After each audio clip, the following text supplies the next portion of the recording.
और अगली बुरी खबर, चीन पाकिस्तान दोनों का तनाव बढ़ाएगी। भारत ने अपने सबसे घातक हथियार को समंदर में तैनात करने की तैयारी की है। भारतीय नौसेना को 200 ब्रह्मोस मिसाइल सिस्टम मिलेंगे। नौसेना के जंगी जहाजों पर इन मिसाइलों की तैनाती होगी। 800 किलोमीटर से ज्यादा दूर तक हमले की क्षमता के साथ ये सबसे लंबी रेंज की ब्रह्मोस मिसाइल है।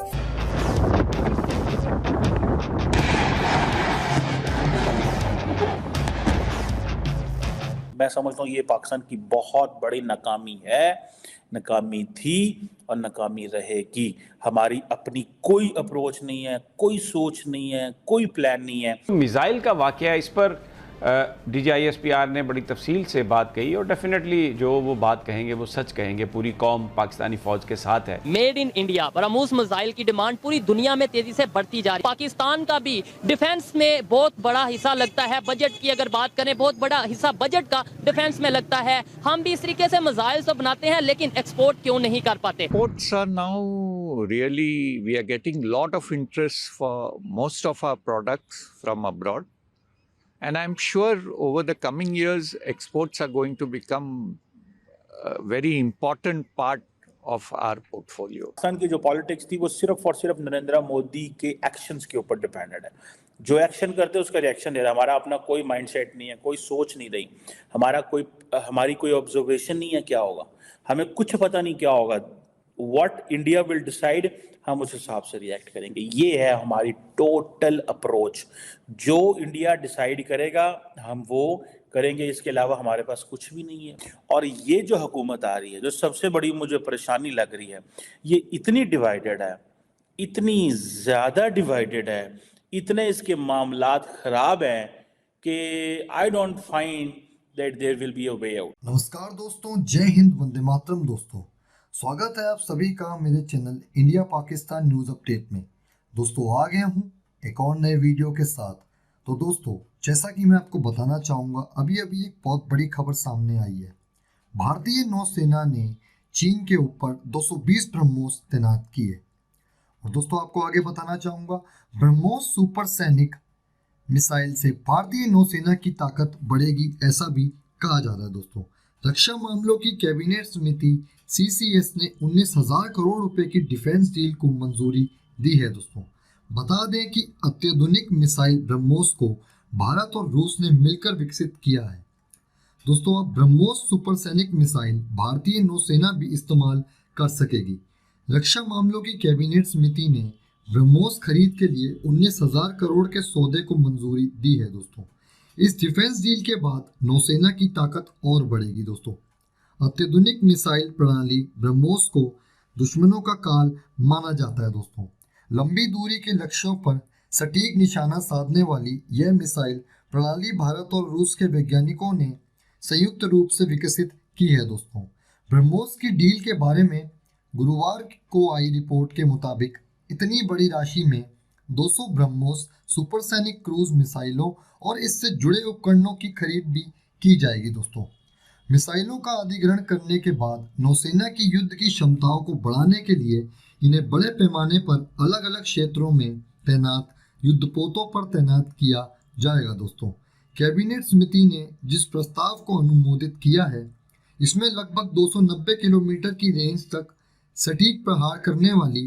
ब्रह्मोस मिसाइल के अलावा लगभग 450 किलोमीटर रेंज वाले ब्रह्मोस के नवीनतम संस्करण का भी अधिग्रहण किया जाएगा। दोस्तों, ब्रह्मोस एरोस्पेस प्राइवेट लिमिटेड मिसाइलों का उत्पादन करती है। दोस्तों, यह संयुक्त उद्यम भारत और रूस ने मिलकर तैयार किया है। दोस्तों, यहाँ बनने वाली सुपरसैनिक क्रूज मिसाइलों को पनडुब्बियों, जहाज़ों, विमानों या भूमि प्लेटफॉर्मों से लॉन्च किया जा सकता है। दोस्तों, ब्रह्मोस की खासियत में सबसे प्रमुख बात इसका ध्वनि की गति से लगभग 3 गुना अधिक तेजी से मार करने की क्षमता से लैस होना है। दोस्तों, नौसेना के लिए ब्रह्मोस के अलावा वायुसेना के लिए हाई पावर रडार अधिग्रहण को भी अनुमति दी गई है। दोस्तों, रक्षा संबंधी कैबिनेट समिति ने 13,000 करोड़ रुपए की वायुसेना परियोजनाओं को मंजूरी दी है। दोस्तों, भारत की कंपनी लॉर्सन एंड ट्रूबो से नए हाई पावर रडार और क्लोजिंग हथियार सिस्टम हासिल करने के मकसद से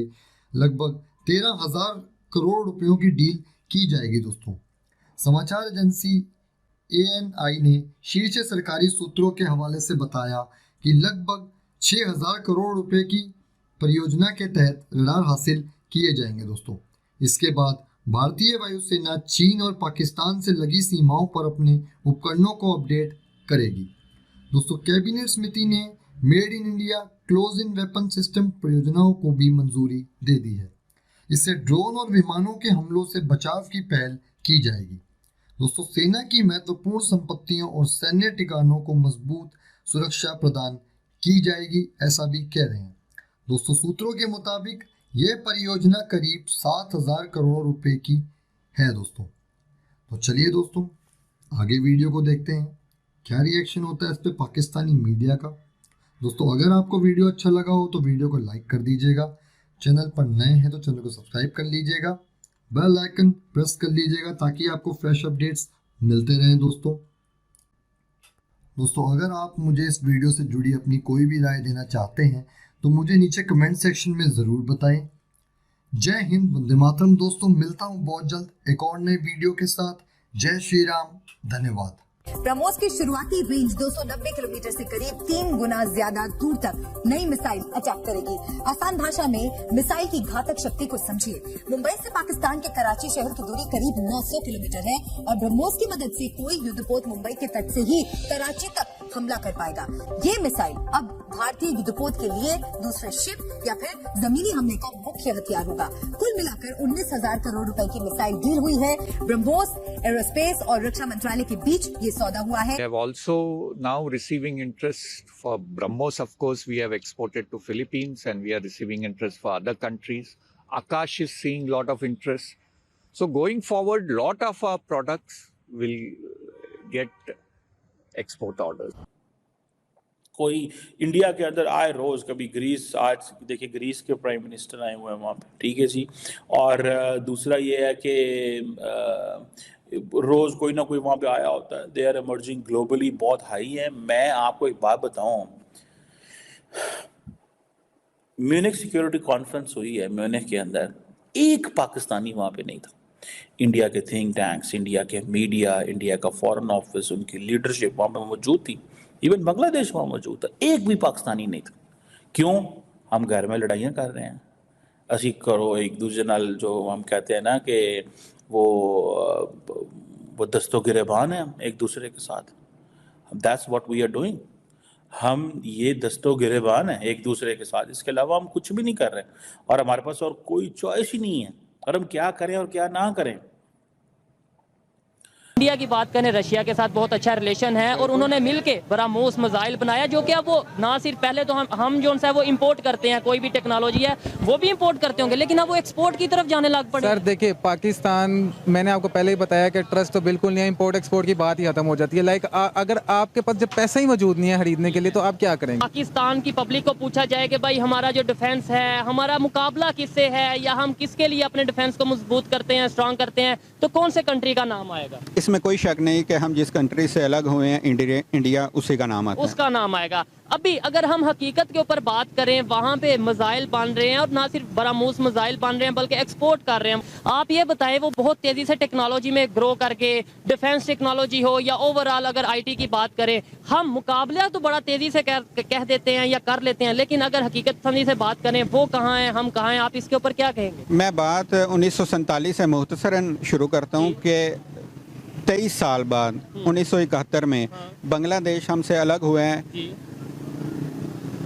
उसकी एक मेन वजह जो कि आज तक जिसका मसला रहा है कि हम बने तो इस्लाम के नाम पे थे कि हम, लेकिन हम कौमियत और लसानियत, इन बुनियादों पे हम बिखर गए हैं।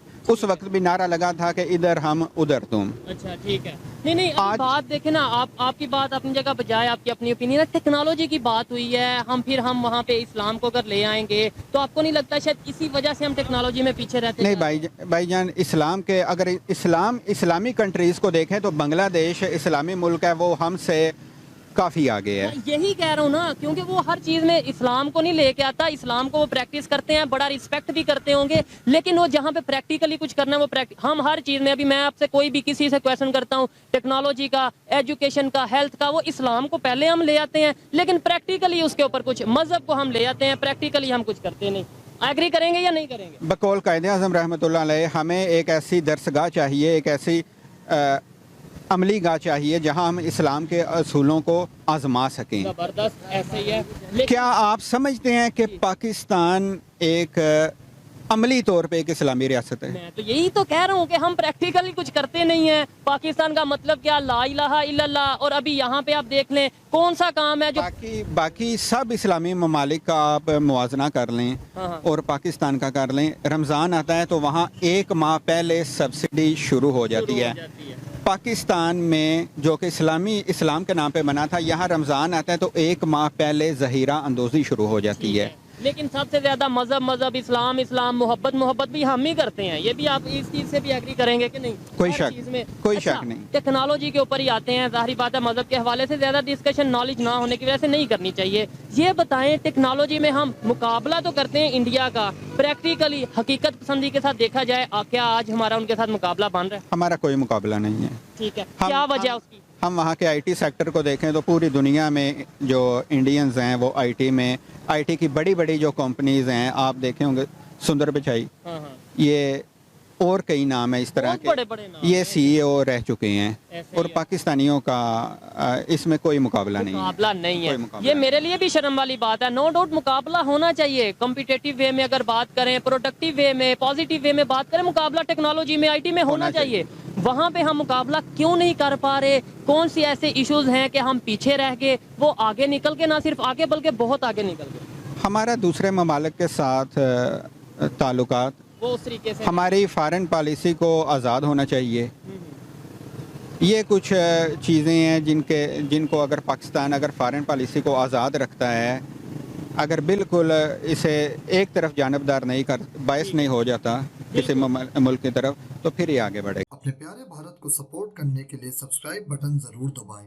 जय हिंद, वंदे मातरम।